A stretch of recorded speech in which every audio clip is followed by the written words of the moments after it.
This is David Deutschman. This is David Deutschman. That's better. For the last 12 years, David has held over 1,200 babies at Scottish Rite Hospital. Hey David, when can I raise my voice? After the titles appear.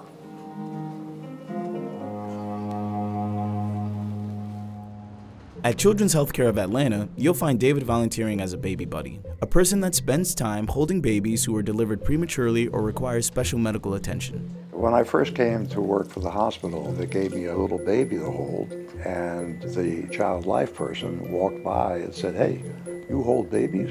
I've got a job for you." And I just loved it. I became nicknamed by a few nurses as the baby whisperer. "All right, buddy." I'd be given a baby who was screaming, crying. You'd be amazed how quickly they can calm down. It's okay. Because the babies stay in the hospital for a long period of time, most parents can't stick around, mainly because their maternity leave runs out or they have other kids at home. That's where David comes in. David has gone on to hold countless babies in the neonatal intensive care unit, providing not only companionship, but other medical benefits as well. Just ask Nurse Angie. We find that holding also can help mitigate some pain. So when our babies have heel sticks done and they're being held, they react so much better than when they're not held. David has done this for so long now. When he takes a baby into his arms, you can see the baby relax because David's so relaxed. So you feel the baby's in good hands. If you're a retiree, I would say to you, get off your butt and do something. Volunteer doing something. And there are a lot of different ways of doing it. It doesn't have to be in a children's hospital. I know it meant a lot to the moms and the dads too, but what it meant for me, I really feel that I'm the one who benefited.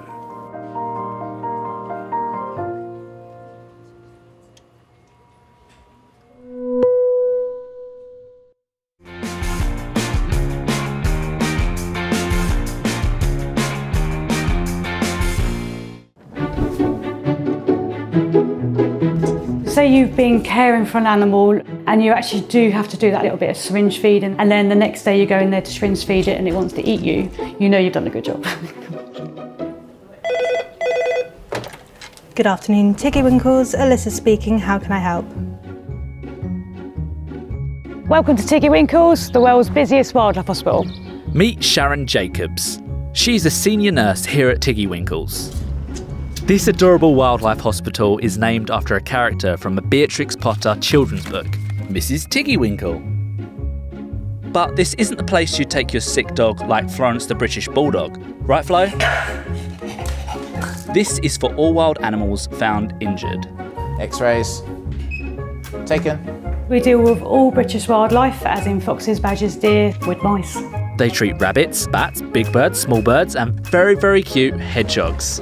Oh, just look at him swimming. They get around 10,000 animals through the door each year with a wide range of sicknesses and injuries. Okay, this guy came in to us about 2 weeks ago. She fractured her tibia, so we've actually put a plaster of Paris on, which is a cast.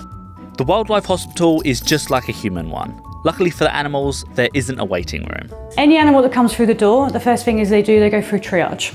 So, and literally they are medically assessed there, see if there's any injuries, see if they need a drip, see if they need any antibiotics, painkillers and stuff like that. Within 24 hours, they normally get reassessed by the vet, and any sort of like medical treatment or wounds or injuries or x-rays or anything is normally done then. Once the animal is fully fit, as in medically inside, and we want it to go outside, so if it was a bird, for argument's sake, it would go into an aviary. If it was a deer, it would go down our paddocks.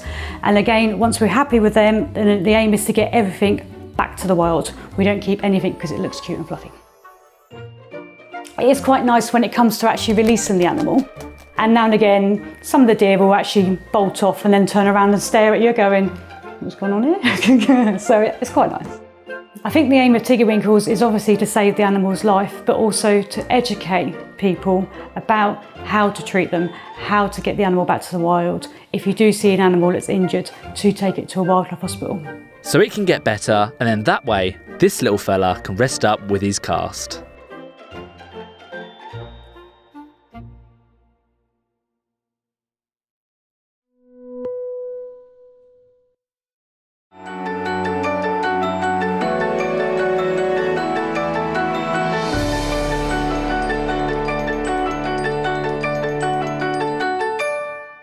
Isto é um trabalho que é feito por gosto. Às vezes eles são um bocadinho, não são tão simples de arranjar como possa parecer. Bem-vindos ao Hospital de Bonecas.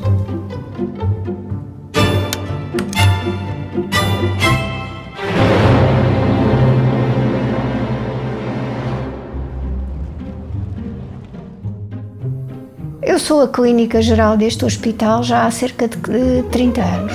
Nós somos um hospital onde se tratam só bonecos, não pessoas. Coitada, ela tem o cabelo tão sujo. O hospital já está na família há 5 gerações. Ele começou em 1830 e até hoje temos continuado. Quando as bonecas entram, nós lá embaixo na loja fazemos o diagnóstico, tal qual como num hospital a sério, e preenchemos uma ficha. Depois vamos vendo o que é que elas precisam.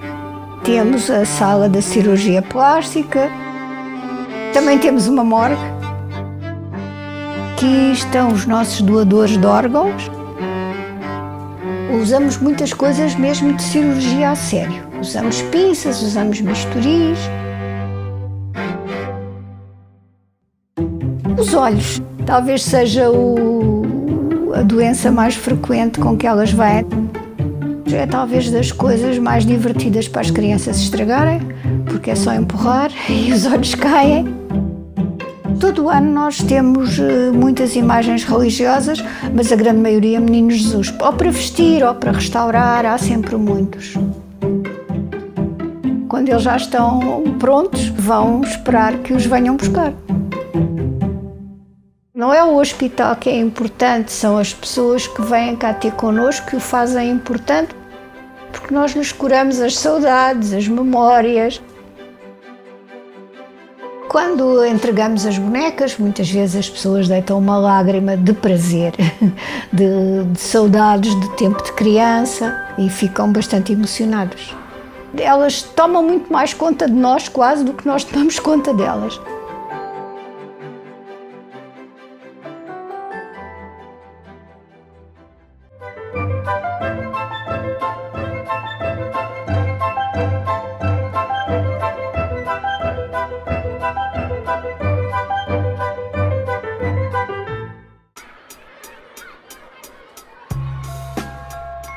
When I was working as a registered nurse, I was also traveling to many different parts of the world. And that's where I realized that these hospitals don't have any medical supplies to take care of patients. And that's really when I said to myself, I'm going to figure this problem out. And that's what I've done. My name is Elizabeth McClellan, and I'm the president and founder of Partners for World Health.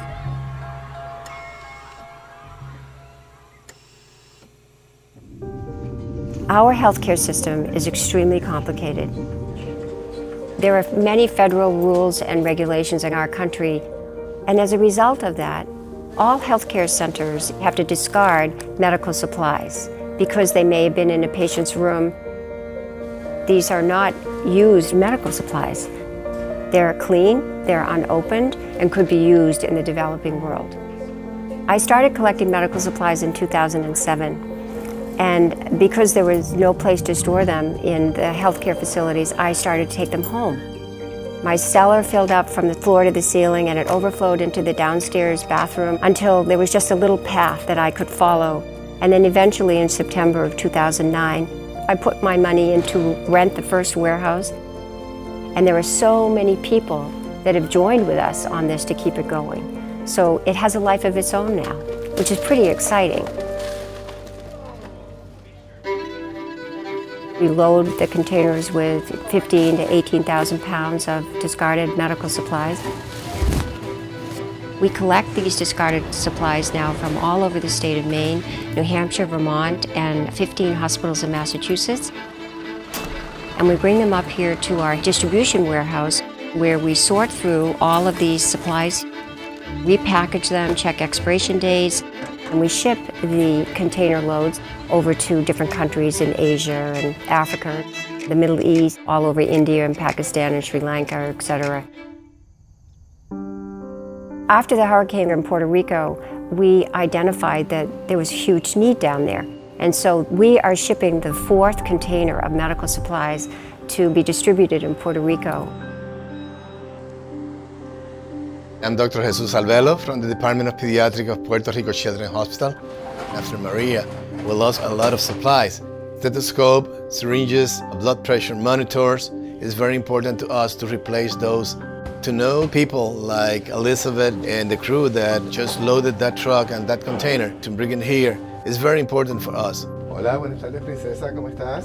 Those supplies will be used to evaluate pediatric patients here in our hospital and even in our community health centers.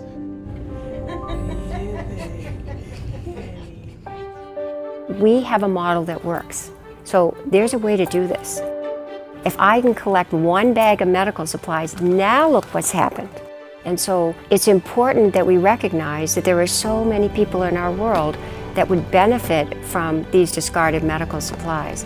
So that's why I'm doing this, because it's very important to me that we try to reach out and be committed to something greater than our own self-interest and make a difference in our world.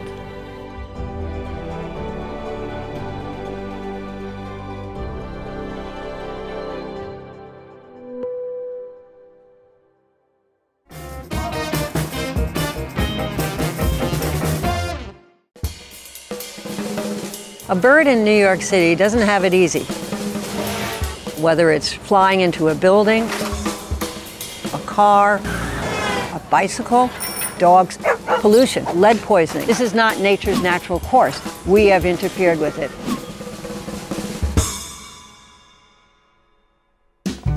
My name is Rita McMahon, and I'm the co-founder and director of the Wild Bird Fund, New York City's one and only wildlife rehabilitation center. We take in birds that anyone has found, and we do our best to make it whole so that it can go back to the wild.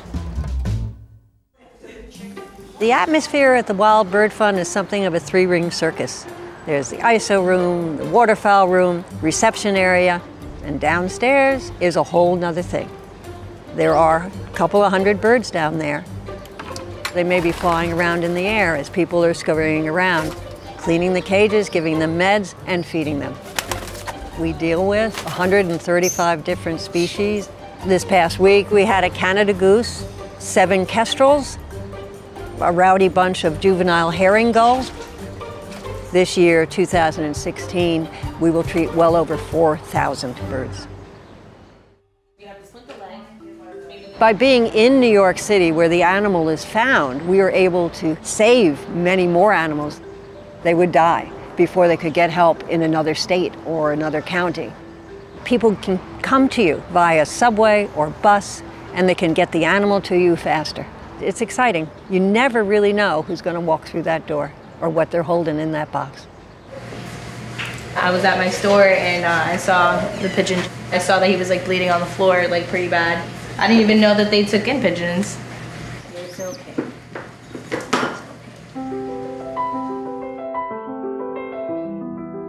Any animal that is picked up is in really bad shape. 50% will die or are euthanized. If we can reduce the suffering, that's a good thing too. But 50% go free. When the bird's better, you try to return it to where it came. If it's an adult bird, it might have family, friends, it knows where to live. The migratory birds, they're just passing through. You're really just trying to put them in a safe place so that they can continue their journey.